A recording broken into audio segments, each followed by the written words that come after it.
Então, boa tarde, meus amigos. Nós estamos aqui na Sociedade de Estudos Espírita Francisco de Assis, hoje, dia 20 de agosto de 2022, às 16h21. E nesse horário, nós estudamos essa obra maravilhosa, Epístolas de Paulo à Luz do Espiritismo, do Antônio César Perry de Carvalho, né? Uma obra que tem nos ajudado muito a conhecermos Paulo de Tarso. Então, realmente, é uma obra muito importante, né? Essa obra aqui. Nós estamos encerrando, hoje eu acredito que a gente consiga encerrar o capítulo 16, se eu não me engano, é o capítulo 16, Epístola aos Filipenses, rumo ao alvo. E nós estamos fazendo esse estudo com a ajuda dessa obra aqui, que vamos usar hoje, ou então aqueles livros da coleção Fonte Viva, Vinho de Luz, Caminho, Verdade e Vida, Pão Nosso, né? Ceifa de Luz, Palavras de Vida Eterna, né? São os livros que vão nos ajudar. Se bem que hoje nós vamos usar o Pão Nosso, Fonte Viva, Ceifa de Luz, Caminho, Verdade e Vida. E as cartas de Paulo, que reúne todas essas obras, né? Mas antes de nós começarmos, vamos fazer a nossa prece, agradecendo a Deus, agradecendo a Jesus, a oportunidade que estamos tendo de conhecer as palavras, os ensinamentos de Paulo de Tarso, esse grande trabalhador da seara de Jesus. Além de ser um profundo estudioso, era também muito destemido. E graças a esse destemor, graças a essa coragem, essa força que ele tinha, nós temos a oportunidade hoje de estudar o Evangelho do Senhor. Ele era o vaso escolhido, foi o vaso escolhido pelo Senhor, né? Então, nós agradecemos muito a Paulo, agradecemos a Jesus, agradecemos a todos esses nossos irmãos que tanto têm nos ajudado nesse trabalho visando o conhecimento doutrinário, o conhecimento espírita. Então, vamos dar início ao nosso estudo. Eu trouxe aqui para vocês esse livro, que é o livro que nós vamos estudar assim que terminar o estudo das epístolas de Paulo, tá? Eu acredito que até meado de setembro nós deveremos terminar essa obra, porque só está faltando estudar as epístolas aos Hebreus. Então, depois nós vamos estudar esse livro, que é Paulo de Tarso e as Leis Morais. Então, esse livro que nós vamos estudar, ele vai estar ligado ao Livro dos Espíritos, não é? Ô, Rose, no Livro dos Espíritos, nós temos... Esse livro, no estante virtual, ele tem novo por um preço excelente. Eu não sabia. Novo está num preço ótimo, R$12 para frete, vale a pena. Que beleza! Olha só, aqui, ó, ele vai estar ligado à parte terceira do Livro dos Espíritos, que é das leis morais. Então, nós vamos ter a oportunidade de estudar, né? Como ele traz aqui, ó, nós vamos ter todas as leis, da lei de adoração, lei do trabalho, lei de reprodução, lei de conservação, lei de destruição, lei de sociedade, lei de progresso, lei de igualdade, lei de liberdade, lei de justiça, amor e caridade. Então, na interpretação, né? O autor é Guilherme Del Valle da Silva, é uma publicação da Federação Espírita do Rio Grande do Sul, e ele diz aqui no final do livro, na contracapa, o livro Paulo de Tarso e as Leis Morais é inédito na proposta que traz ao leitor, qual seja, identificar na vida paulina como foram vivenciados os preceitos da lei divina após o célebre encontro com Jesus, o que foi certamente a causa primordial e decisiva para o triunfo de uma alma que ascendeu da condição de verdugo cruel do cristianismo ao patamar de seu maior divulgador. É uma obra belíssima que nós vamos estudar assim que terminarmos de estudar as epístolas de Paulo. Tá bom? E Alberto, você disse que é na estante virtual. Você pode comprar pela Amazon? Não, né? O microfone está desligado. Eu comprei no estante virtual e aí não pesquisei outros, porque eu estou sempre acostumado a comprar na estante virtual. Então eu vou pesquisar. Aí, como está num preço muito bom, tem usado também. Isso, gente. Vocês podem comprar usado, que é mais barato ainda. Mas o preço do novo estava assim, R$7 de diferença do usado. Nossa, então tá ótimo. Vale a pena. Né? Então a gente vai comprando, que é uma obra maravilhosa, e a gente vai fazer um estudo muito bonito e muito importante, porque estudar as leis morais é uma coisa muito importante, né? Então vamos dar início ao nosso estudo. Nós começamos aqui na página 164, 164 desse livro aqui, tá? 164. Então tá lá. Deixa eu só fechar aqui rapidinho. Nós começamos aqui. Carta aos Filipenses, capítulo 4, versículo 13, na página 164. Então, Paulo diz assim: posso todas as coisas naquele que me fortalece. Essas colocações do escriba são semelhantes àquelas feitas no versículo 1, capítulo 1, versículo 21, já acima sugeridos. Bem como ao também lembrado versículo da Epístola aos Gálatas, no capítulo 2, versículo 20. A força espiritual de Paulo residia na sua fé e união vivas, identificadas com o Cristo. Então, ele, desde aquele episódio da estrada de Damasco, quando ele encontra Jesus frente a frente, não é? Ele passa a ter uma fé e uma união com Cristo. Eu acho que difícil encontrar outro que tenha tido de forma igual, né? Porque a força espiritual de Paulo residia na sua fé e união vivas, identificadas com Cristo. Porque se assim não fosse, ele não teria feito tudo o que ele fez, enfrentando tudo que ele enfrentou.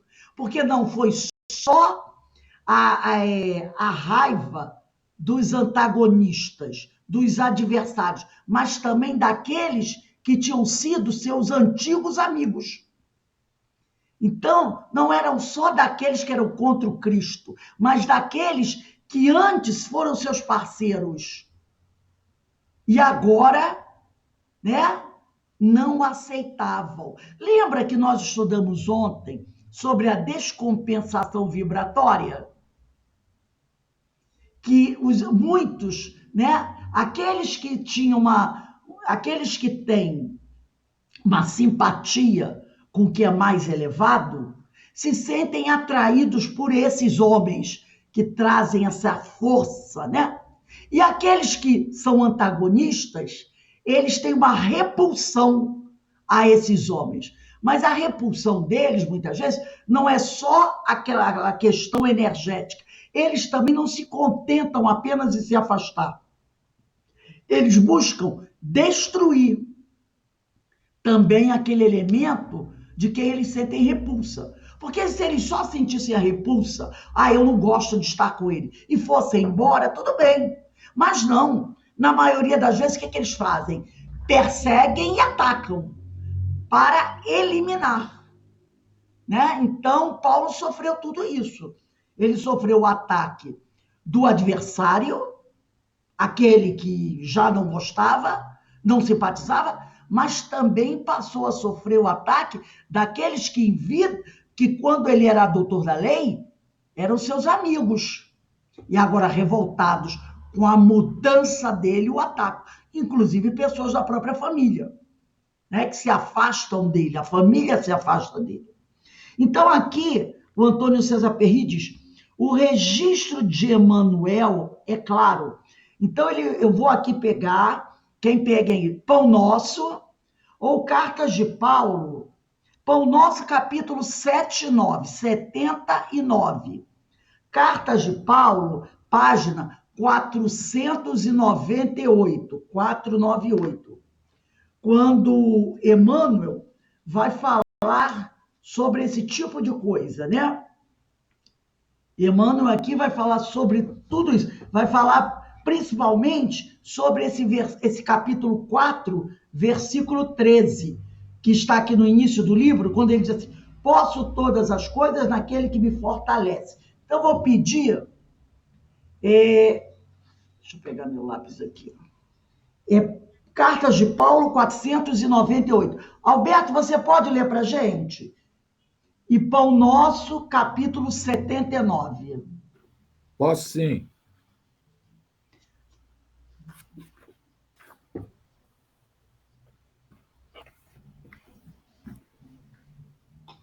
Tudo posso naquele que me fortalece. Filipenses 4, capítulo 4, versículo 13.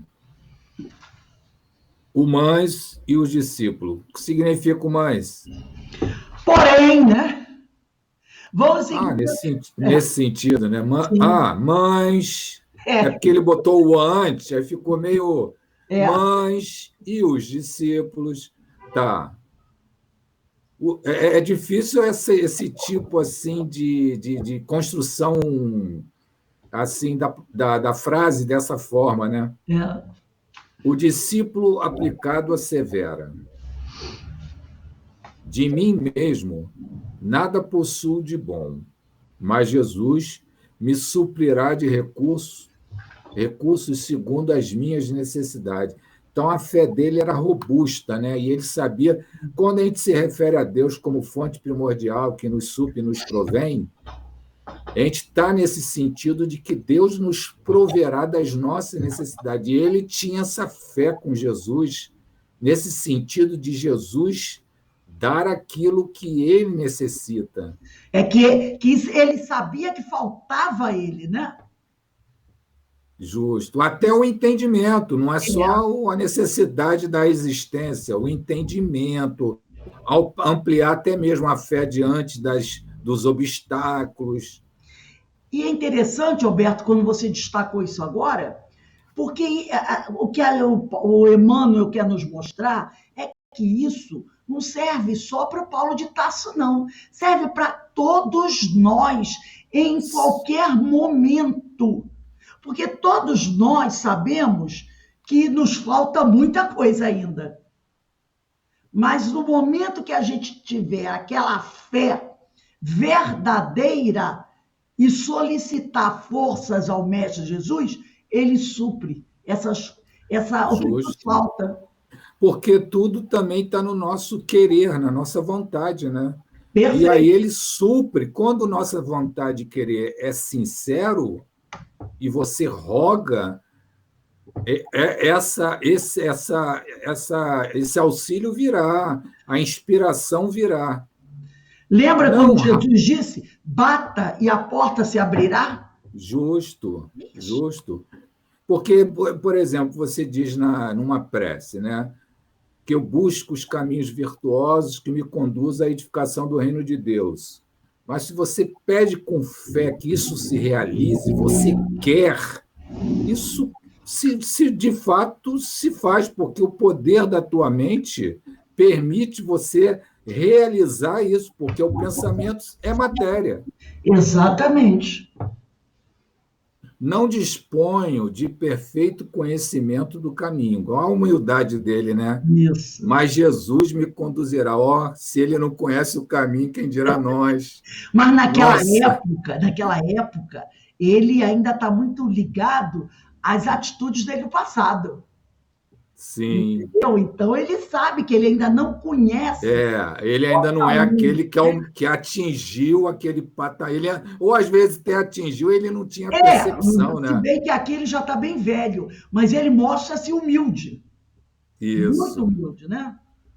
Isso é importante. O aprendiz preguiçoso declara: não descreio da bondade de Jesus, mas não tenho forças para o trabalho cristão. Ó, aí se tu não tem o querer e a vontade, não adianta que Jesus não vai conseguir te transformar e nem te levar ao trabalho. Sei que o caminho permanece em Jesus, mas o mundo não me permite segui-lo. Eu acho que aí, nesse sentido, ele quer dizer que o caminho permanece em Jesus, mas as coisas do mundo, né, as coisas efêmeras, que não me levam a Jesus, isso não me serve. Ele está falando aqui do aprendiz preguiçoso. O aprendiz preguiçoso que diz isso. Sei que o caminho permanece em Jesus, mas o mundo, o apego às coisas materiais, não me permite segui-lo. É a palavra do aprendiz preguiçoso, né? Ou seja, são vários obstáculos. Como é que eu vou seguir Jesus? O preguiçoso sempre pensa nas dificuldades. O primeiro galga a montanha da decisão, que é o que Paulo lá no início traduz, né? Identifica as próprias fraquezas, entretanto, confia no divino amigo e delibera viver-lhe as lições. Olha, isso é para a gente refletir e botar na porta da geladeira, hein? Esse aqui é o papel daquele discípulo aplicado. Isso. Ele fala aqui, ele fala do discípulo aplicado e do discípulo e do aprendiz preguiçoso. Então, o discípulo aplicado fala isso. Agora, o aprendiz preguiçoso é outra coisa. Aí vem agora o segundo, o preguiçoso vem agora. Isso. O segundo estima o descanso no vale fundo da experiência inferior. Reconhece as graças que o mestre lhe conferiu, todavia prefere furtar-se a elas. Então, não se esmera, né? Não busca, né? Está conformado com aquela experiência inferior e vai... Está lá perdido no caminho, né? Como diz lá na parábola. O primeiro fixou a mente na luz divina e segue adiante. Assim seja. O segundo parou o pensamento nas próprias limitações. Olha, isso é forte, hein? Eu tenho feito alguns exercícios de sugestão, autossugestão, que eu tenho seguido aí alguns caminhos de autossugestão. Então, tem uma autossugestão que é assim: você fala várias vezes, todos os dias, em todos os aspectos da minha vida, estou totalmente realizado. Então, você se sugestiona que você está bem, que você está no caminho da harmonia, você coloca isso para o teu subconsciente. E esse é o trabalho que a gente tem que fazer, porque a gente tem que lutar contra as forças que ainda no nosso subconsciente ainda são preponderantes. Isso é como dúvida. Um mantra, Alberto. Tem um que diz assim: as riquezas de Deus caem sobre mim como a água das chuvas caindo dos céus. Entendeu? Então, é como se fosse um mantra, né? As riquezas de Deus caem sobre mim como a água das chuvas caindo dos céus. Então, você fica repetindo isso e as riquezas de Deus vão cair sobre você. Só que as riquezas de Deus não é o material, é a vontade. É a bênção, o discernimento. É a indulgência. Então, você fica repetindo essas coisas e você vai assimilando isso. Né? Justo. Por isso que em vários segmentos dizem que você, de manhã, quando acorda, tem que fazer uma palavra afirmativa, para você já se colocar no teu subconsciente aquela posição positiva, para você conduzir naquele padrão vibratório. Vamos lá. O primeiro fixou a mente na luz divina e segue adiante. O segundo parou o pensamento nas próprias limitações. Aí vem a palavra, a situação difícil. O mas aquele mais quer dizer assim, mas sabe? É sempre assim. O discípulo, o aprendiz, mas ele faz assim. O aplicado, mais, entendeu? O mais. Então ele vai aqui. O mais é a conjunção que nos processos verbalistas habitualmente nos define a posição íntima perante o Evangelho. Colocada à frente do santo nome, exprime-nos a firmeza e a confiança, a fé e o valor. Contudo, localizada depois dele, situa-nos a indecisão e a ociosidade, a impermeabilidade e a indiferença. Olha, não entendi. Quando você diz assim, não, você diz assim, mas Jesus saiu a caminhar, mas Jesus curou os doentes. Agora, quando você diz assim, eu quero seguir Jesus, mas hoje está chovendo. Eu quero fazer as coisas, mas eu tenho medo do frio. Então, quando você bota o mas, é uma conjunção adversativa. Antes da palavra, né? Antes da ação, né? Antes da ação, né? Mas eu vou hoje realizar um trabalho. Mas quando você diz, eu vou realizar um trabalho, mas, peraí, hoje o trabalho é na hora da novela Pantanal. Entendeu? É o mais bem tímido, né? O mais depois impõe condição, entendeu? Dúvida. Poxa, eu quero assistir aquela procrastinação, deixar para depois. Eu quero assistir aquela palestra, mas é na hora da novela Pantanal. Entendeu? Aí você diz, mas hoje eu vou sair para fazer o trabalho doutrinário. Antes Isso. é afirmativo. Depois é o mais vergonhoso, né? Então, o mais é a conjunção que nos processos verbalistas habitualmente nos define a posição íntima perante o Evangelho. É diferente a posição antes e depois.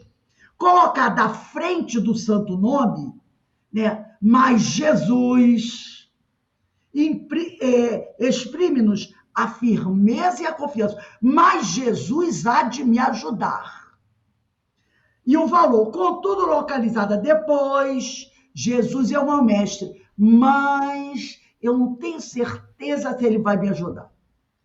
Entendi, agora captei. Depois dele, situa-nos a indecisão e a ociosidade, a impermeabilidade e a indiferença. Então, dependendo da posição do mães, as coisas modificam. Aí ele vem depois e conclui, né? Aqui, ó. 3 letras apenas denunciam-nos o rumo. Então, dependendo dessa posição do mães aí define as coisas. Perfeito. Assim recomendam meus princípios, mas Jesus pede outra coisa.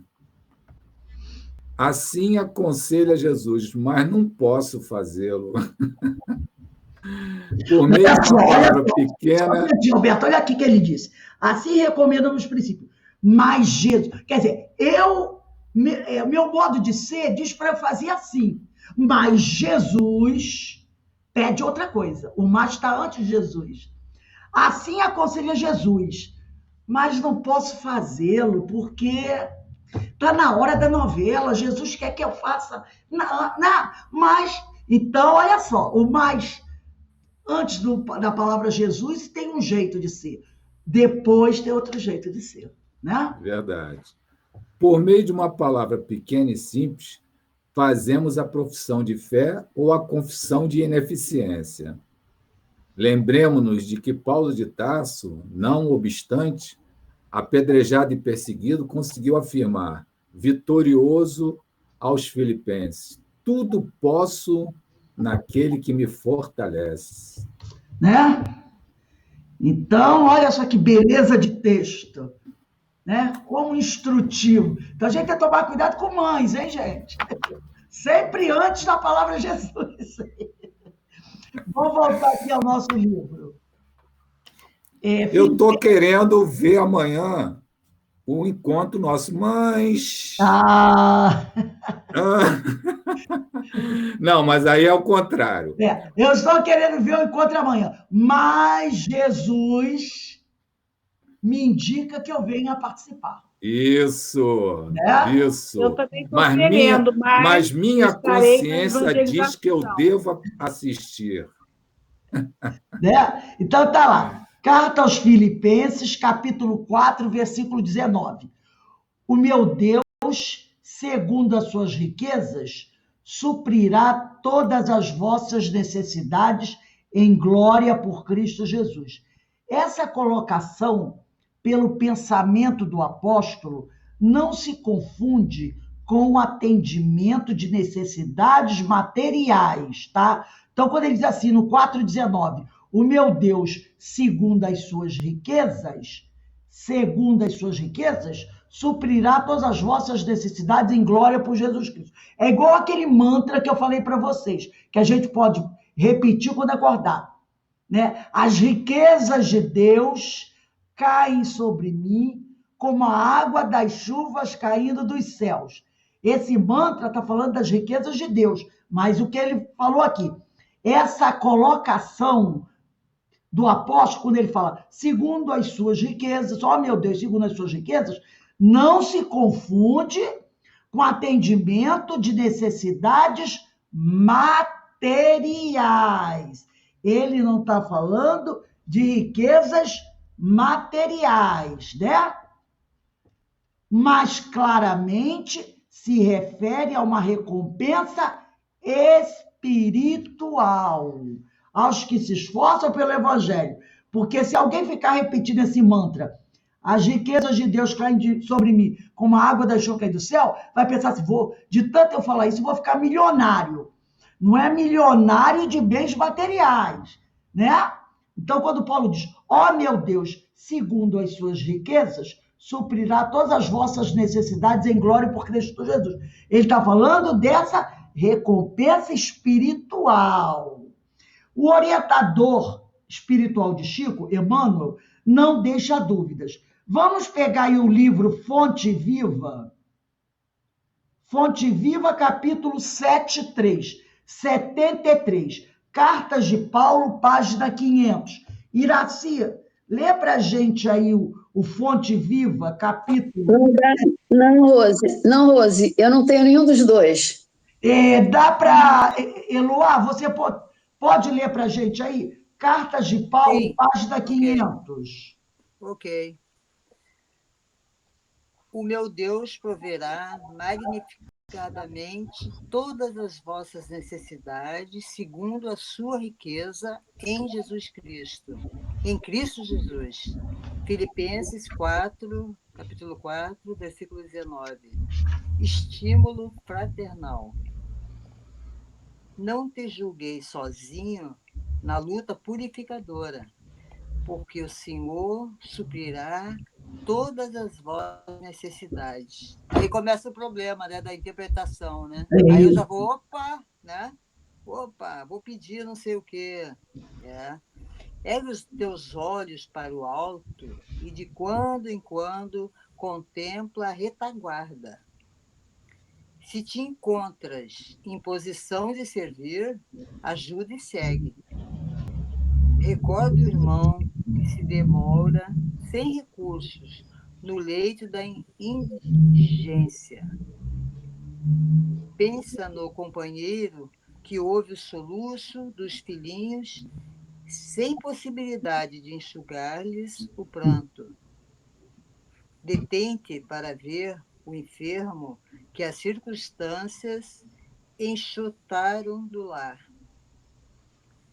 Para um momento, endereçar um olhar de simpatia à criancinha sem teto.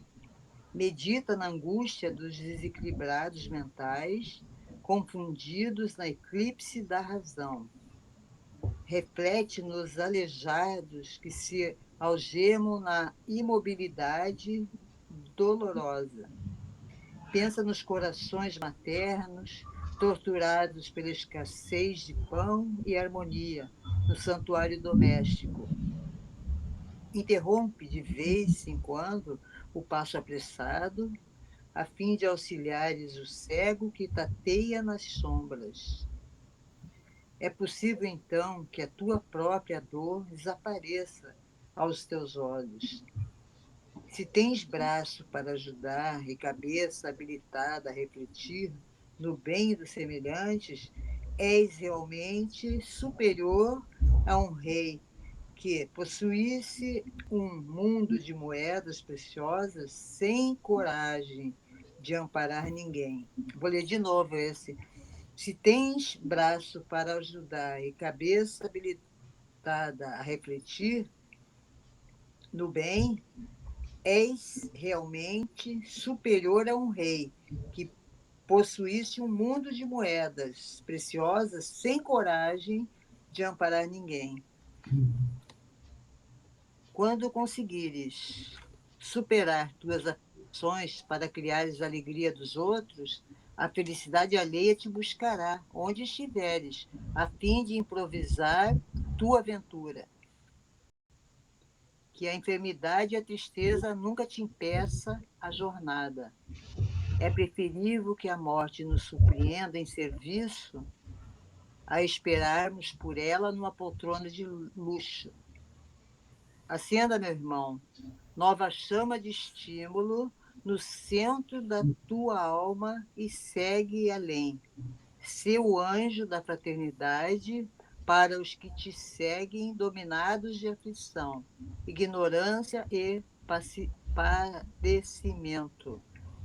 Quando plantares a alegria de viver nos corações que te cercam, em breve as flores e os frutos da tua sementeira enriquecerão o caminho. Nossa, isso aqui é muito, olha, Belo, né? a gente lê isso, a gente vê como a gente é pequenininha, né? Como a gente é pequena, né? Tem um Mas parágrafo. pequena não de tamanho, né? Pequena de coração, né? Ó, o nono parágrafo tem uma coisa muito interessante no nono parágrafo. Vamos contar aí desde o início. 1, 2, 3, 4, 5, 6, 7, 8, 9 e 10. Acho que é o 10º parágrafo. Ele diz assim: interrompe de vez em quando o passo apressado, a fim de auxiliar o cego que tateia nas sombras. Esse cego aqui não é só o cego da visão, não. É também o ignorante. Lembra quando nós estudamos ontem na parábola? A parábola do cego que guia outro cego? Ele não estava falando dos cegos da visão, ele estava falando dos cegos da mente. Né? A parábola do cego que guia outro cego trata daqueles que estão de frente para a verdade, mas não querem ver a verdade. Então, são como cegos, né? Agindo de forma totalmente equivocada.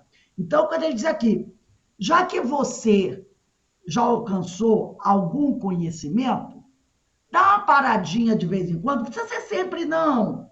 Tanto que ele diz, de vez em quando, né? Não precisa ser sempre. De vez em quando, né? Interrompe de vez em quando, para o cara não dizer assim, mas toda hora? Não, de vez em quando, o passo apressado, a fim de auxiliares o cego que tateia nas sombras. Porque às vezes, próximo a gente, tem aqueles que são totalmente ignorantes para as verdades da vida. Então, se você já tem algum tipo de conquista, dá uma paradinha, né? Dá uma orientação, esclarece alguma coisa, para tentar carrega alguma luz coisa, né? Aqui, aquela os braços para pessoa ajudar. que vive como cego, que vive nas sombras. Então, esse cego aqui pode ser um cego físico, mas também pode ser o cego da verdade. Aquele, né, da parábola do cego que dirige outro cego. E depois, pula um parágrafo, e ele diz aqui, se tens braços para ajudar e cabeça habilitada. Oi. Desculpa, mas eu tive um probleminha aqui no Kindle e eu não consegui voltar. Eu me perdi. Onde é que você está? Eu estou nas Cartas de Paulo, página 500.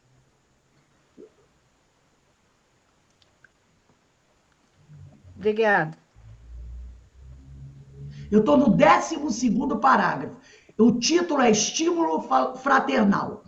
Aí no 10º, acho que é 12º parágrafo, ele diz assim, se tens braços para ajudar e cabeça habilitada a Ok, refletir. achei, obrigada. Aí dizendo, se tens braço para ajudar e cabeça habilitada a refletir no bem dos semelhantes, és realmente superior a um rei superior a um rei. que possuísse um mundo de moedas preciosas sem coragem de amparar a ninguém.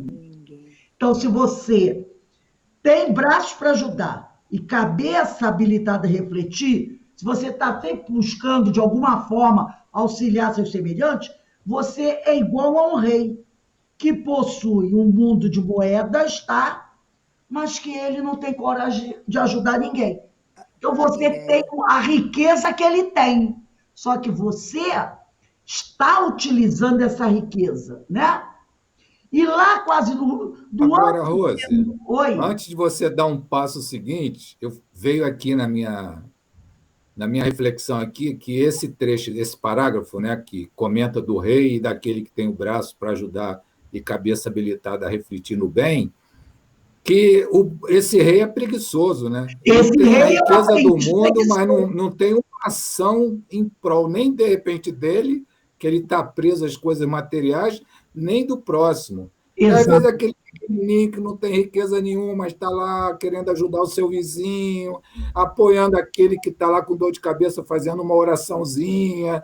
Esse, de repente, não é um preguiçoso, é um atuante. Esse tem a riqueza que o rei tem. Só que esse tem a riqueza a serviço do próximo. Tem coragem. Enquanto o rei não. É a fatal prova da riqueza, né? Exatamente. Porque quando o pessoal fala da prova, a Ana Constantino falou uma coisa muito importante agora, muito.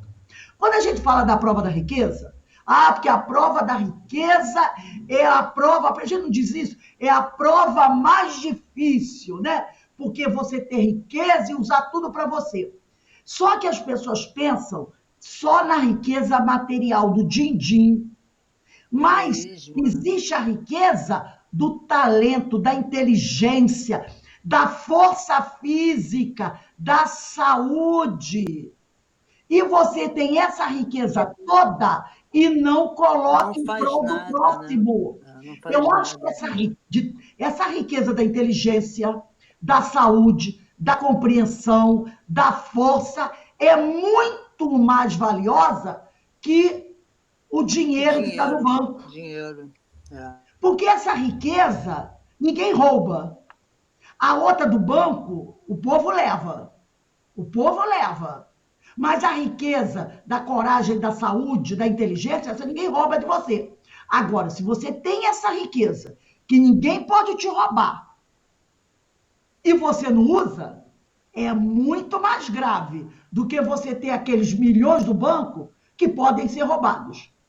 Entendeu? Porque aquela dos milhões do banco é uma riqueza que está no teu nome, mas não é tua. É o empréstimo de Deus. Agora, a inteligência, a saúde, a força, essa é tua. Então, essa riqueza, quando o pessoal fala, a prova da riqueza é mais difícil do que a prova da pobreza, é sim. Porque você tem todas as riquezas, todos esses talentos e não usa. Isso seria quase como um pecado capital, entendeu? Um dos maiores erros. Você tem... E é uma riqueza que independe de posse, de ser rico materialmente ou não. Você pode ser inteligente sendo pobre materialmente. E aí você vai usar a sua inteligência para ajudar alguém, mesmo sem ter um tostão no bolso. Olha o doutor Bezerra de Menezes. Ele era um homem pobre materialmente, mas tinha uma riqueza no coração, na mente, e usava essa riqueza para ajudar todos. O exemplo de Francisco de Assis. Francisco de Assis. Então, essa riqueza, por isso que a prova da riqueza e da pobreza, a prova da riqueza é mais complicada, sim. Porque tem gente que diz assim, eu não posso, eu não tenho dinheiro para ajudar, então vou ficar dentro de casa. Aí você não tem dinheiro para comprar 1 quilo de açúcar para dar para aquele que está precisando. Tudo bem, mas você não é por isso que você não pode ajudar. Você tem, exatamente. Não ajuda é por de isso outra que você maneira. não pode ajudar. Entendeu? As Então, pessoas a gente pensam que tem é que tomar só dinheiro, cuidado né? E não é. com essa prova da riqueza. Muito boa lembrança, Ana Constantino. Depois ele vai dizer assim, pula aí mais uns 2 parágrafos, e ele vai dizer assim, ó, é preferível que a morte nos surpreenda em Em serviço. serviço, É. trabalhando para o bem, a esperarmos por ela numa poltrona de luxo. Então, que se você vier desencarnar no trabalho do bem, maravilha! É melhor do que sentadinho lá na poltrona, vendo De lá luxo. a novela, nada contra a novela, nada contra os Nossa, programas, mas fazendo só isso, entendeu? preferível. Então é muito melhor que você morra de exaustão de trabalhar no bem Com do certeza. que morrer descansado numa Uma poltrona poltrona de muito luxo. fofa, entendeu? É isso que ele está chamando a nossa atenção agora. Vamos seguir aqui com o nosso livro do. Ah, não, nem precisa pegar o livro, não. Nós vamos para outra leitura de Emmanuel, ainda trabalhando essa questão. Ana Constantino, agora é Cartas de Paulo, página 501, ou Ceifa de Luz, capítulo 11. Ceifa de Luz, capítulo 11, ou Cartas de Paulo, página 501. Eu acho que esse texto complementa o que a gente estava falando, né? Vamos lá. Totalmente. Emmanuel bate na mesma tecla Boa. várias vezes, para a gente acordar. Riqueza real. É a riqueza É. real. Então vamos lá. Cada criatura transporta em si mesma os valores que amealha na vida. Os sábios, por onde transitam, conduzem no espírito os tesouros do conhecimento. Os bons, onde estiverem, guardam na própria alma a riqueza da alegria. Os homens de boa vontade carregam consigo os talentos da simpatia. As pessoas sinceras ocultam na própria personalidade a beleza espiritual. Os filhos da boa-fé cultivam as flores da esperança. Os companheiros da coragem irradiam de si mesmo a energia do bom ânimo. As almas resignadas e valorosas se enriquecem com os dons da experiência. Os obreiros da caridade são intérpretes da vida superior. A riqueza real é atributo da alma eterna e permanece incorruptível naquele que conquistou. Por isso mesmo, reconhecemos que o outro, a fama, o poder e a autoridade entre os homens são meras expressões de destaque efêmero, valendo por instrumento de serviço da alma no estágio das reencarnações. Desassinado será sempre aquele que indisciplinadamente disputa as aflições da posse material, olvidando que há 1000 caminhos sem sombras para buscarmos com o próprio coração e com as próprias mãos a felicidade imperecível. A responsabilidade deve ser recebida, não provocada. Muitos ricos da fortuna aparente na terra funcionaram na posição de verdugos do Cristo, sentenciado à morte entre malfeitores. Entretanto, o Divino Mestre, com as simples e duras traves da cruz, produziu, dando o amor e a humildade, o tesouro crescente da vida espiritual para os povos do mundo inteiro. Belo texto, né, de Emmanuel, né? Disse. O primeiro, Poema, né? né? Soa como um poema. O primeiro parágrafo que ele já fala isso. Até que a gente estudou isso. Cada criatura transporta em si mesmo os valores que amealha na vida, né? Depois ele vai dizer assim, ó, 1, 2, 3, 4, 5, 6, 7, lá no 8º parágrafo. É aquilo que nós falamos antes. As almas resignadas e valorosas se enriquecem com os dons da experiência. É a prova da riqueza aí, ó. Se enriquecem com os dons da experiência. É uma riqueza diferente. Depois ele vai dizer, a riqueza real, a verdadeira riqueza, é atributo da alma eterna. Você não perde nunca. E permanece incorruptível naquele que a conquistou. A inflação não come essa riqueza. Não é verdade? Verdade. A inflação não A come ferrugem não come, né? essa riqueza, porque o nosso salário, a inflação come. Mas essa riqueza aqui, que é a verdadeira, é atributo da alma eterna. E permanece incorruptível, né? Permanece ali, naquele que a conquistou. Ninguém rouba. Depois ele vai falar aqui, ó. Por isso mesmo, reconhecemos que o ouro, bem material, a fama, então, é tão efêmera, né? Hoje você está nas páginas da mídia, amanhã você está nas páginas policiais. Então, ó, é tudo página. Mas um dia você está lá no Facebook e no Instagram. Não tomou cuidado, amanhã você está da página da polícia. Jornal Extra. Ou então do Jornal Extra. Né?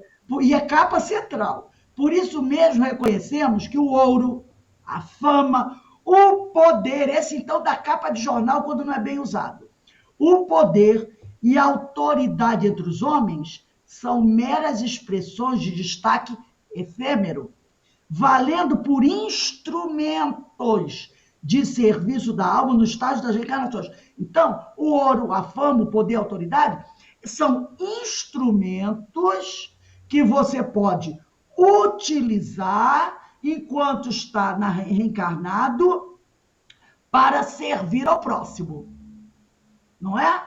Você pode utilizar como instrumento, mas não é riqueza real. Ô, Rose, nesses últimos estudos que nós fizemos, né, nós vimos a carência da educação moral, né? Sim. Porque a educação moral faz com que predomine, a ausência da educação moral, predomine na sociedade indivíduos que só pensam na matéria, nas coisas efêmeras, não vê o sentido profundo da vida. E você vê isso a larga escala por aí, né? Aí pensam que isso é riqueza real, e não é. Isso é E instrumento. vivem momentos de glória temporária, né? Muito temporários, muitas vezes. Tão efêmeros, né? Ontem a Denise falou, a gente estava fazendo estudo, ela disse que o mundo que está indo para a generação vai precisar romper, demolir as estruturas existentes para surgir nova, porque a mentalidade dominante é o quê? Donos de grandes bancos tendo faturamento de 40, 50 bilhões e a desigualdade impera, a fome no Vale do Jequitinhonha. Então, precisa demolir tudo. E aí é o que diz, né, lá na Gênesis. Exatamente. Vai ser destruído, mas não é destruição e não é fim, é transformação. Transformação, exatamente. Aí ele diz aqui, ó, é isso aqui, desacisado são esses. Será sempre aquele que indisciplinadamente disputa as aflições da posse material, olvidando, esquecendo que há 1000 caminhos sem sombras para buscarmos com o próprio coração e com as próprias mãos a felicidade perecível. Então, esses pensam que o caminho para buscar a felicidade é esse caminho dos bens materiais, dos instrumentos, das coisas efêmeras. Não são. Não é esse o caminho. O caminho é outro. O caminho da busca da felicidade é um caminho sem sombra. É um caminho que tem muito trabalho a ser realizado, mas é um caminho totalmente diferente desse, né? Vamos voltar aqui ao nosso livro. Aqui, página 165, 165. Carta aos Filipenses, capítulo 4, versículo 22. Todos os santos, página 165. Carta aos Filipenses, capítulo 4, versículos 22. Todos os santos vos saúdam, mas principalmente os que são da casa de César. Paulo não estaria se referindo a eventuais altas autoridades. Ele utilizava a expressão santos, referindo-se aos companheiros de trabalho e entre os que eram da casa de César, como era hábito da época. Incluíam-se todos aqueles que estavam a serviço do governo romano, de serviçais a altos oficiais. Então, ele está dizendo aqui, todos os santos vos saúdam, mas principalmente os que são da casa de César. Porque havia muita gente boa servindo a César, né? Então, ele não estaria se referindo a altas autoridades. Ele Eu acho que nós comentamos em estudo anterior que uma das cidades, não sei se é Colosso, que era uma região de militares romanos aposentados. Não é Colossos, não, é uma outra que me fugiu o nome agora, porque era uma cidade onde a maioria, deixa eu ver aqui, foi no estudo anterior, deixa eu pegar aqui rapidinho, acho que é Efésios. Aqui, ó, a cidade era o principal porto, o maior centro comercial da região. Era a cidade de Efésios. A cidade de Efésios, onde havia muitos militares aposentados. Né? Então, ele diz aqui, Paulo não estava... Oi, Denise? É Éfeso.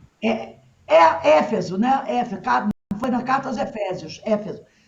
Paulo não estaria se referindo a eventuais altas autoridades. Ele utilizava a expressão santos, referindo-se aos companheiros de trabalho e entre os que eram da casa de César, como era hábito na época. Incluíam-se todos aqueles que estavam a serviço do governo romano, de serviçais a altas oficiais. Esse entendimento fica coerente com o comentário de Emmanuel. Iraci, você pode ler para a gente no livro Caminho, Verdade e Vida? Você tem aí? Capítulo 75, 75. E para a gente é Cartas de Paulo, página 504. 504. 504. Nas casas de César, capítulo 75. Muito comum ouvirmos observações descabidas de determinados irmãos na crença, relativamente aos companheiros chamados a tarefas mais difíceis, entre as possibilidades do dinheiro ou do poder. A piedade falsa está sempre disposta a criticar o amigo que, aceitando o laborioso encargo público, vai encontrar nele muito mais aborrecimentos que notas de harmonia. A análise desvirtuada tudo repara maliciosamente. Se o irmão é compelido a participar de grandes representações sociais, costuma-se estigmatizá-lo como traidor do Cristo. É necessário despender muita vigência nesses julgamentos. Nos tempos apostólicos, os cristãos de vida pura eram chamados santos. Paulo de Tarso, humilhado e perseguido em Roma, teve ocasião de conhecer numerosas almas nessas condições. E o que é mais de admirar, conviveu com diversos discípulos de semelhante posição, relacionados com a habitação palaciana de César. Deles recebeu atenções e favores, assistência e carinho. Escrevendo aos Filipenses, faz menção especial desses amigos do Cristo. Não julgues, pois, o teu irmão pela sua fortuna aparente ou pelos seus privilégios políticos. Antes de tudo, lembra-te de que havia santos na casa de Nero e nunca ouvides tão grandiosa lição. Olha que texto, né? Tão atual. Por exemplo, entre os discípulos de Jesus, tinha um deles que trabalhava né, na casa de César, que era Mateus. Ele era coletor de impostos. E ele trabalhava para quem? Para César, não é? Ele trabalhava para os romanos. E ele não era bem visto, por quê? Porque ele era coletor de impostos, apesar de ser judeu. E Jesus, várias vezes, foi criticado por ter no seu grupo discipular um trabalhador, um ex-coletor de impostos. E Mateus era um homem bom. Lembra daquele outro também, que foi também coletor de impostos? Me fugiu o nome agora, aquele... Zaqueu. Zaqueu subiu na árvore. Eram homens que trabalhavam para César. Eram coletores de impostos. Mas não é por isso que fossem homens de má vida, de má fama. Então, Paulo, como também vários discípulos, vários outros, tinham amigos que tinham posses, como Lázaro, o irmão de Marta e Maria, era um homem abastado, mas era um homem bom, né? Gamaliel, doutor da lei, que foi o professor de Paulo, Nicodemos, um outro doutor da lei, que foi ter com Jesus. Tem aquele outro que ofereceu o túmulo, que era da família dele, para colocarem o corpo de Jesus. José de Arimateia? José de Arimateia, outro doutor da lei. Então, nós tivemos Gamaliel, Nicodemos, José de Arimateia, Lázaro. Jesus era amigo de homens ricos, pessoas que eram abastadas. Mas não quer dizer que fossem homens maus. Haviam, sim, como tem até hoje, pessoas de posses, que são muito boas, como tem pessoas de posses que não têm moral, como nós temos pessoas pobres que são muito boas e pessoas pobres que têm deficiência moral. Então, não é porque uma pessoa tem posses ou está exercendo um cargo de poder, de destaque, de liderança, que ela não presta, que ela é má. Aí, por exemplo, as pessoas diziam assim, né, uma frase que é muito comum: todo político é corrupto. Por quê? Isso é um julgamento equivocado que nós fazemos. Todo político é corrupto. A gente generaliza, porque tem uma meia dúzia aí de 3 ou 4, e aí você o quê? Generaliza. Como tem gente que diz, todo empresário é egoísta. Não. Tem empresários muito generosos, que ajudam os seus funcionários, que fazem grandes doações para assistência social, que têm grandes projetos para auxiliar as pessoas mais necessitadas. Então, ele é que ele está dizendo aqui. Ele diz aqui, ó, criticar o amigo, no segundo parágrafo, que aceitando laborioso encargo público, vai encontrar nele muito mais aborrecimento que notas de harmonia. A análise desvirtuada tudo repara maliciosamente. Não é? Então, no primeiro parágrafo ele falou assim, ó, muito comum ouvirmos observações descabidas de determinados irmãos na crença relativamente aos companheiros chamados a tarefas mais difíceis entre as possibilidades do dinheiro ou do poder. Então, não, dirigir uma grande empresa, ser um governador, um senador, uma pessoa numa posição dessa, não é fácil para ninguém. Não é? Tem aqueles, sim, que se deixam corromper, mas tem uma grande maioria que é trabalhadora, que é honesta. E aí, o que a gente faz? A gente generaliza. Isso é um erro. É o que ele diz aqui. Não julgues. Como o pessoal diz assim, a todo policial não é honesto, né? Não é verdade isso. Tem muitos, a grande maioria dos policiais são homens bons.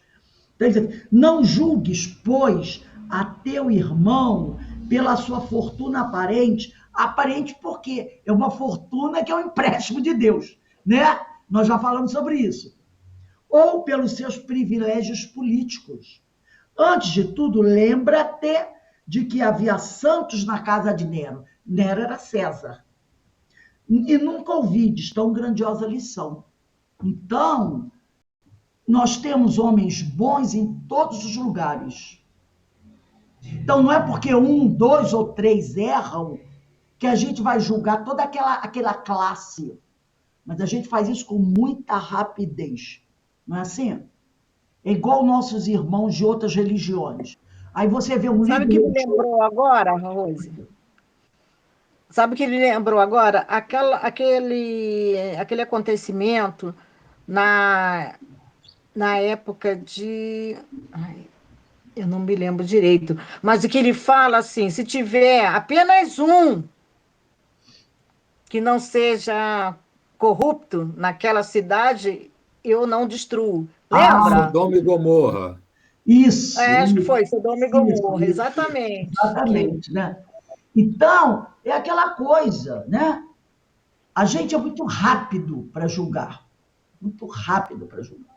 Mas lembrando daquele trecho que nós estudamos outro dia, Rose, esse que a gente... julgamento alheio é um vício, porque Não, você tem que ter uma vigilância muito grande para não julgar essa vigilância mental, porque você está julgando cada instante, cada segundo, cada situação de todas as de natureza, pessoa, fato.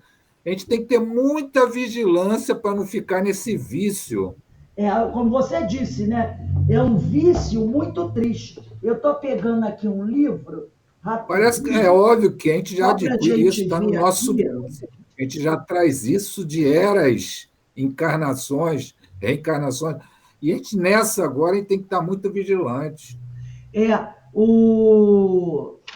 Tem um texto que nós estudamos essa semana, onde diz assim, eu não me lembro bem o livro, onde diz assim, que a gente julga o outro pelas cores que tem dentro de nós. Lembra? A gente julga, eu não me lembro bem a frase, mas é mais ou menos assim. Eu analiso o outro por aquilo que eu carrego, que eu tenho dentro de mim. Foi um estudo que nós fizemos essa semana, onde nós falamos sobre isso, lembra? Que eu pinto os outros, que eu julgo o outro pelas cores que eu carrego dentro de mim. Então, eu estou vendo ali o meu reflexo. É o meu reflexo. Então, foi um estudo que nós fizemos essa semana, onde falava sobre isso. Que eu julgo o outro por aquilo que eu carrego dentro de mim. Então, muito interessante isso. Eu não sei se foi Manuel Filomeno de Miranda, acho que foi, onde nós falamos. Era sobre obsessão. Quinta-feira, né? Foi quinta. Eu acho que sim. Eu não me lembro bem qual foi, mas foi um estudo que nós falamos sobre isso. Que eu julgo o outro pelo que eu tenho no meu coração. Exatamente. Se eu tenho mal no meu coração, então eu vejo mal no outro. É isso aí, né? Vamos voltar aqui ao nosso livro. Já estamos encerrando esse capítulo. Diz assim: esse entendimento fica coerente com o comentário de Emmanuel. Aí é o texto que nós estudamos. Aí lá embaixo, no último parágrafo, diz assim: a epístola aos Filipenses define rumos para atingir o alvo. Olha um dos alvos aí, Alberto. Mudar essa forma que nós temos de julgar os outros. Sendo de fundamental importância as atitudes e o pensamento, como o próprio Paulo recomendou aos romanos. Não se amoldem ao padrão deste mundo, mas transformem-se pela renovação da sua mente, para que sejam capazes de experimentar e comprovar a boa, agradável e perfeita vontade de Deus.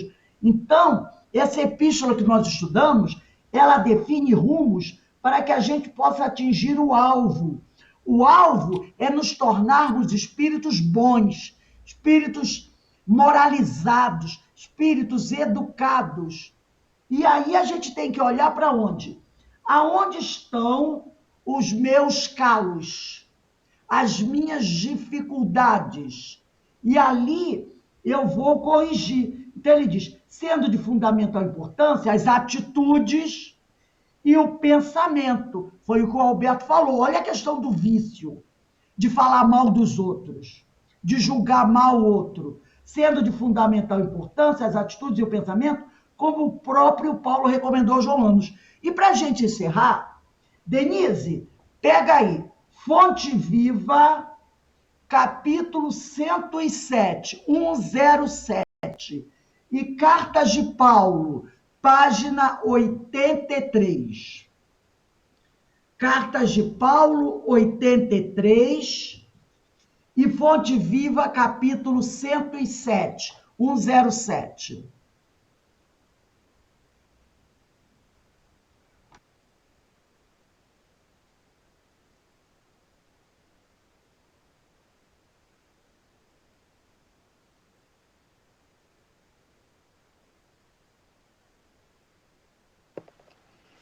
Nós estudamos esse no dia 20/11 do ano passado. Esse texto, nesse livro, nesse mesmo estudo, Epístola de Paulo. Renovemos-nos dia a dia. Está aqui também. Porque eu anoto tudo. 21. Eu anoto Isso aí. também. Renovemos-nos dia a dia. E não vos conformeis com este mundo, né? Mas transformai-vos, renovando a vossa mente, a fim de poderdes discernir qual é a vontade de Deus, o que é bom, agradável e perfeito, né? Romanos 12, versículo 2. Não adianta a transformação aparente da nossa personalidade na feição exterior.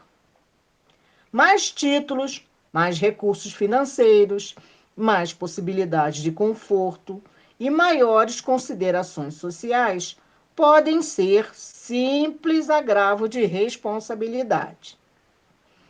Renovemo-nos por dentro. É preciso avançar no conhecimento superior, ainda mesmo que a marcha nos custe suor e lágrimas. Aceitar os problemas do mundo e superá-los. A força de nosso trabalho e de nossa serenidade é a fórmula justa de aquisição do discernimento. Dor e sacrifício, aflição e amargura são processos de sublimação que o mundo maior nos oferece, a fim de que a nossa visão espiritual seja acrescentada.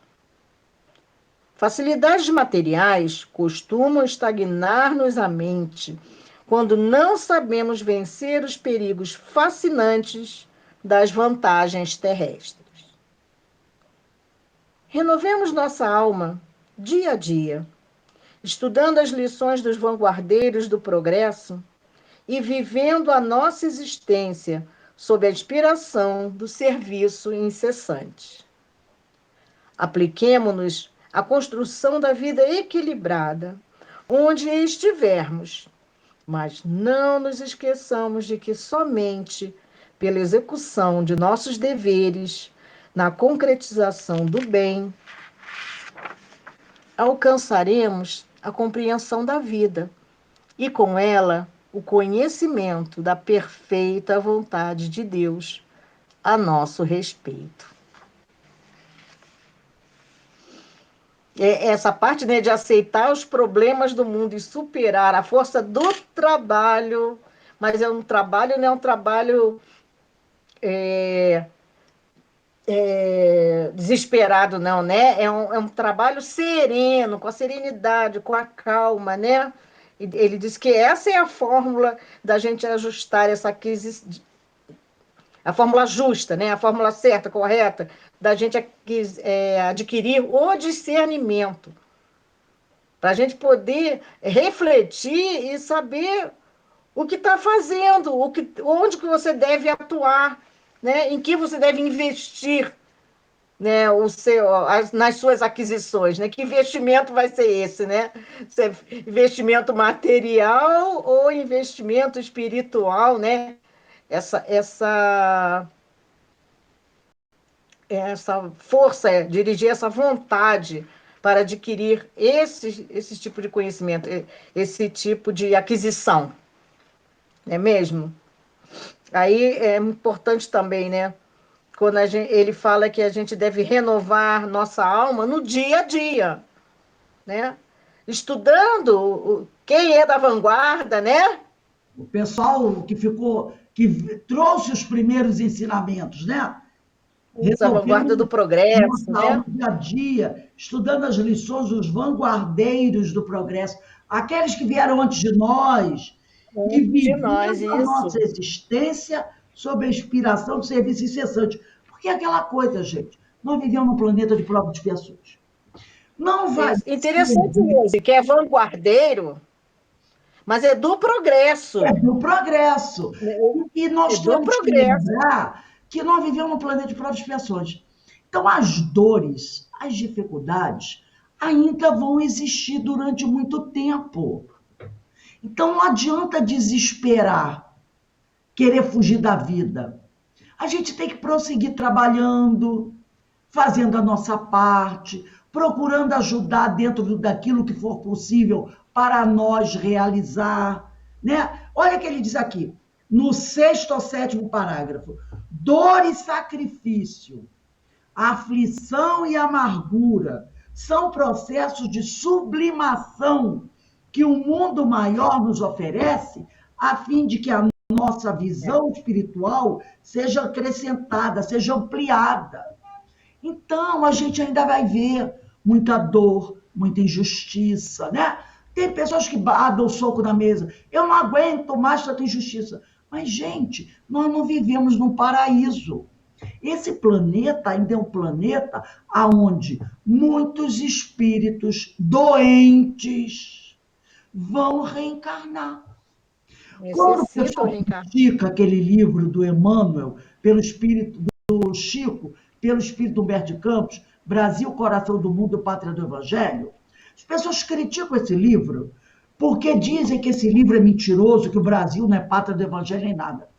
Quando ele fala de Brasil, Coração do Mundo, Pátria do Evangelho, ele está querendo dizer o seguinte, que o Brasil é um grande hospital, aonde a árvore do Evangelho foi plantada. Ela foi trazida da França, onde ela deveria se desenvolver e não se desenvolveu, para o Brasil. O Evangelho não é um presente, mas não um presente para você ficar rindo. O Evangelho é um presente, mas é um presente tipo remédio, tratamento. Aqui no Brasil, muitos espíritos doentes, em desequilíbrio, vieram reencarnar. Planeta de provas e expiações. Eles iam reencarnar no planeta de regeneração? Esses homens, esses grupos, né, que no passado semearam a dor e o sofrimento? Outro dia mesmo, nós estudamos no livro Memória Suicida a questão da escravidão negra. Muitos escravos negros que foram trazidos da África para o Brasil, lá na época de Jesus, foram soldados romanos, foram aqueles líderes que fizeram promover a escravidão, aquelas tropas que invadiam cidades e queimavam, matavam, torturavam, né? Não só do Império Romano, mas o que não faltou foi império, não é verdade? Os visigodos, ostrogodos, romanos, gregos, os árabes, né? Os fenícios, todos esses homens que dizimaram, queimaram, torturaram, estupraram, fizeram, pintaram e bordaram. E quando começa a surgir o imperialismo europeu, muitos desses espíritos foram trazidos para reencarnar na África. E se tornaram trazidos para a América e para outras partes do mundo, né? Como escravos, como eles fizeram. Como escravos. E aqui sofreram muito. Não quer dizer que devemos aplaudir isso, é claro. Lembra como Jesus falou? Há necessidade do escândalo, mas ai daqueles que patrocinarem o escândalo. Agora, há necessidade do escândalo. O escândalo é a dor. Como é que esses homens iriam resgatar seus erros?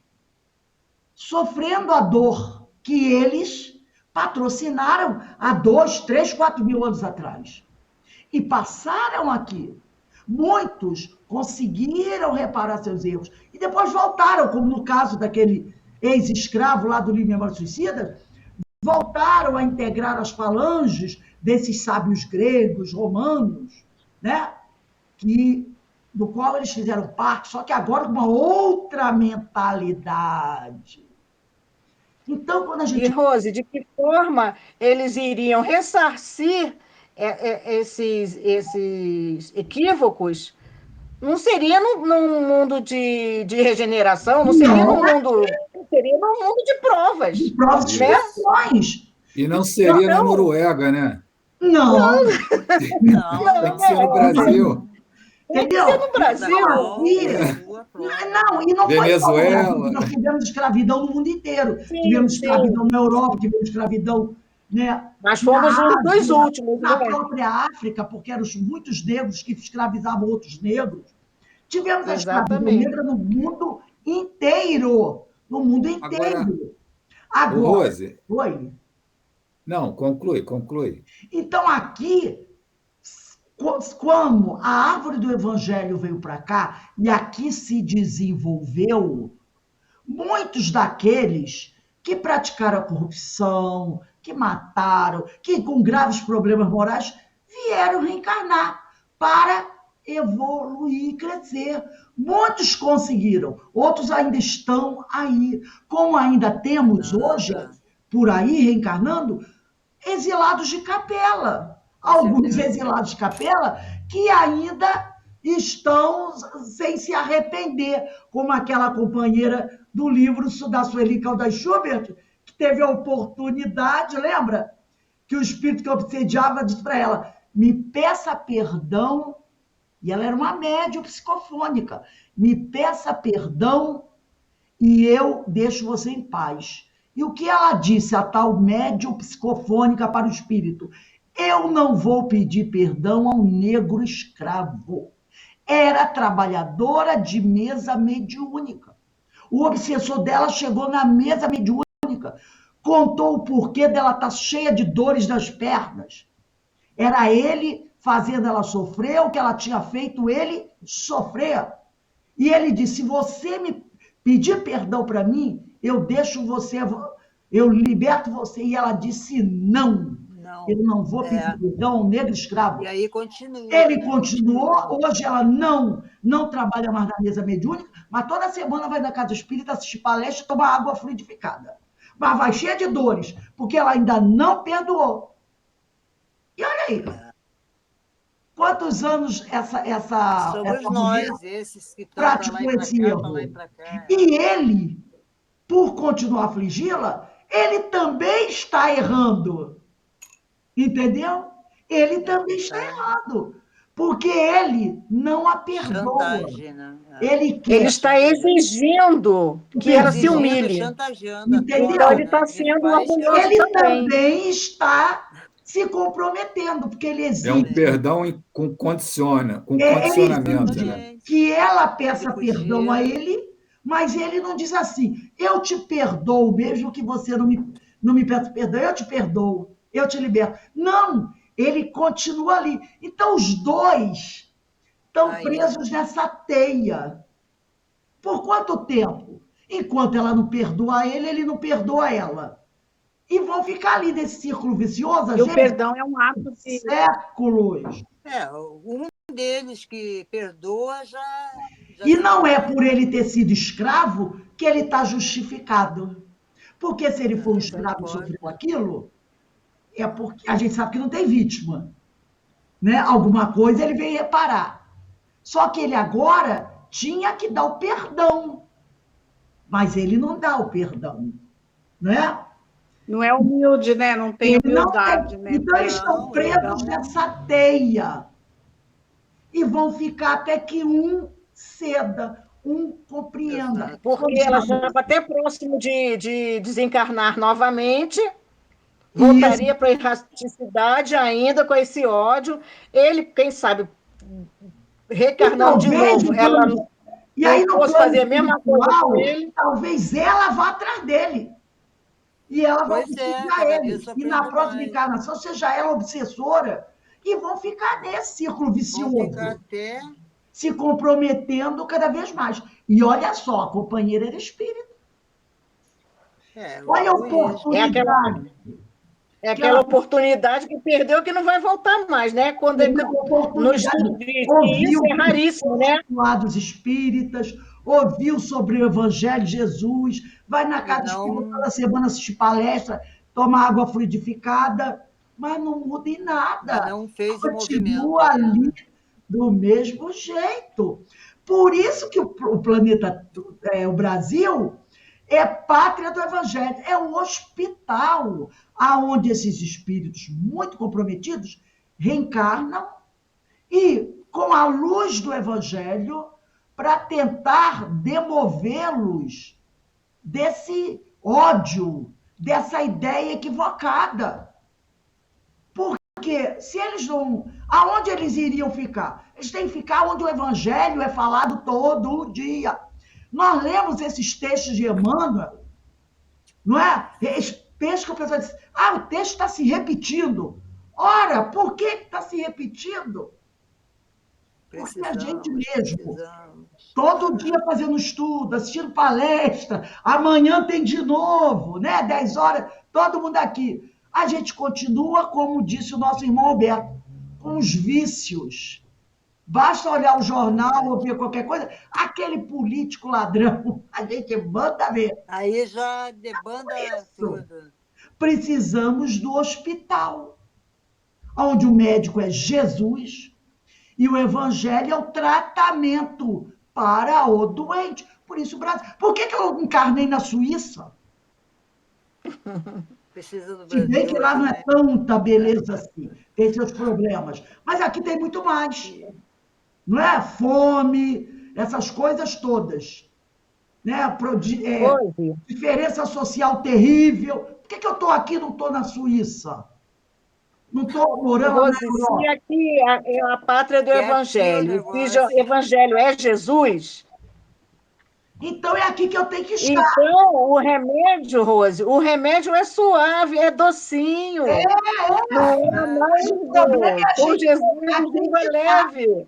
O problema é fazer aquilo que nós começamos hoje. Lembra a nossa primeira passagem do texto de hoje? Do texto de hoje, a primeira passagem, o que disse aqui? Só para a gente ler aqui. Diz assim, ó. É aquilo. Deixa eu ver aqui, a primeira frase do estudo de hoje. Posso todas as coisas naquele que me fortalece. Mas eu acredito. Posso todas as coisas naquele que me fortalece. Está na página 164. Carta aos Filipenses, capítulo 4, versículo 13. Mas eu acredito. Esse é o problema. 164 O aqui. problema é 164. Primeira linha. Posso todas as coisas naquele que me fortalece. Mas eu acredito. Não. Por isso que eu estou quebrando a cabeça. E vou continuar reencarnando no planeta de provas e expiações, no Brasil, graças a Deus, bem ali onde o evangelho está ali, ó. Todo dia, para ver se eu assimilo alguma coisa. Né? E para a gente encerrar hoje, relembrando, eu acredito que até dia 15 de setembro, ou mais, 15 de setembro, a gente deva terminar o estudo desse livro, né? Que eu acho que todos nós achamos maravilhoso. E aí nós vamos para esse aqui, que onde será estudado as leis morais, segundo a orientação, a interpretação de Paulo de Tarso. E por que estudar as leis morais? Que nós precisamos muito. Nós precisamos. O nosso problema é o quê? O grave problema nosso é material ou é moral? é Moral, com moral, certeza. é espiritual, não é? Não, não. Porque o material a gente resolve. Um fulaninho me ajuda aqui, outro me ajuda aqui, outro me ajuda aqui. Mas e o moral? Alguém faz doação de moral? Vou doar para Denise R$ 100 de moral. Ninguém doa moral. Moral somos nós que conquistamos, desenvolvemos. Não é? Então é assim. Por isso que a gente vai estudar Paulo de Tarso e as leis morais. É paralelo com o livro dos Espíritos, que está lá, né, no capítulo 13, se eu não me engano, do livro dos Espíritos, o estudo das leis morais, tão necessárias para todos nós. Porque se nós queremos, é a parte terceira das leis morais, né, do livro dos Espíritos. Está lá na parte terceira das leis morais. São lá 12 capítulos, né, que falam, começa com da lei divina ou natural e termina no capítulo 12 da perfeição moral. E qual é o primeiro item da perfeição moral? As virtudes e os vícios. Aí vamos falar de paixão, egoísmo, tudo isso que nos fez reencarnar aqui nesse planeta de provas e expiações, nesse país que, graças a Deus, tem nos ensinado tanto, né? Mais alguém gosta? Então, mais uma vez, eu convido vocês a estarem conosco amanhã, 10 horas, né? Para o nosso Fórum Espírita. Eu devo mandar o link hoje à noite mesmo, para vocês, ou amanhã bem cedo, para nós estarmos aqui para... Eu prefiro que seja hoje à noite. Oi? Sabe por quê? Eu convidei muita gente e muita gente quis participar. Então, Eu acho que eu vou me enrolar amanhã na hora de passar o link. Eu prefiro hoje. vou mandar então hoje à noite. Lá pelas 8 Tá horas, legal. mais ou menos, Ok, eu tá mando ok. para vocês o link, tá? Para vocês divulgarem aí. Bem, meus amigos, estamos encerrando o nosso estudo de hoje. Eu acho que foi bastante interessante, bastante proveitoso, né? A gente está falando dessas questões. E eu vou pedir para a nossa irmã Iraci fazer a nossa prece de agradecimento. Iraci, por favor.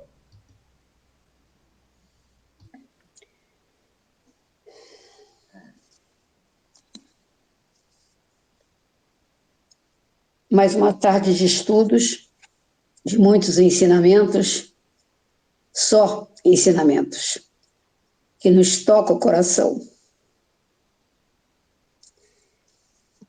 Então, vamos agradecer ao Mestre Jesus e ao nosso querido e amado irmão Paulo de Tarso, Emmanuel, todos esses irmãos,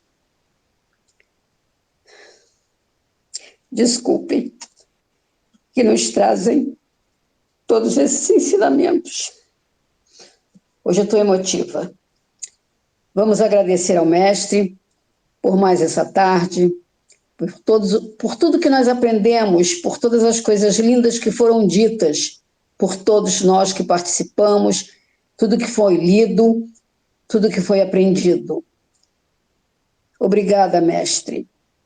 Obrigada a toda a espiritualidade que está sempre a nos fortalecer, a nos iluminar, nos dando coragem para seguirmos a nossa caminhada, aprendendo sempre, ensinando um pouquinho aqui, um pouquinho ali, mas na maioria das vezes aprendendo, que é para isso que nós estamos aqui no planeta, para aprendermos coisas boas, coisas que só elevarão o nosso espírito, que é isso que o Pai espera de todos nós.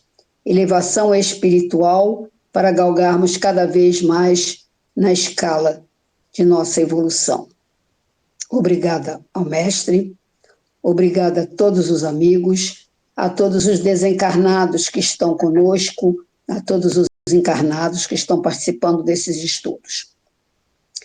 Que o Mestre Jesus nos ilumine e nos abençoe em mais esse final de semana, para estarmos todos juntos, amanhã, segunda e todos os dias que virão, para estarmos sempre aqui, com saúde, com boa vontade, com muita força em nossos corações, para aprendermos sempre. Obrigada, Mestre. Que assim seja. Obrigado você, minha amiga, pela sua emoção, que é a nossa emoção também, não é? Porque é muito bom a gente saber que nós estamos aqui amparados por essa espiritualidade amiga, que vem nos incentivar, nos proteger, nos consolar e nos dar essa força maravilhosa. Realmente, o estudo de hoje foi maravilhoso. Muito Muitas bom. vibrações caíram sobre todos nós. E se Deus quiser, amanhã muito mais, tá bom? E é assim que o Senhor quer que seja, e assim será. Ó, até amanhã, tá, meus irmãos? Que Deus abençoe a todos nós sempre. E Ele vai sempre abençoar. Obrigada. Até amanhã. Até amanhã. Até amanhã. Até amanhã para todos. Tudo Uma de boa bom, noite, um bom gente. descanso. Bom dia. Tchau, Força aí, pessoal. viu? Tchau.